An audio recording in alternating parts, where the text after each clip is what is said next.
technology is coming to healthcare. It is long overdue, and it's going to come in a lot of different ways. It's going to make it easier and better for patients to keep moving and be healthy and to try and stay away from disease in big white buildings with sick people in it, the hospitals. It's going to be great for doctors because we're going to have the technology that's available to help heal our patients and keep them moving.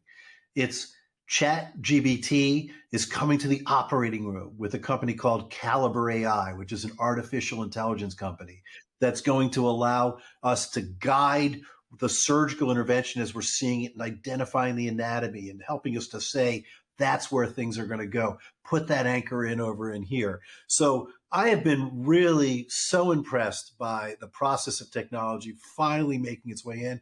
I think your points are so well taken, David, that, as we move forwards in the next 5 to 10 years, we're going to look back and we're going to be like, oh my God, I can't believe I used to do surgery on a 2-dimensional screen.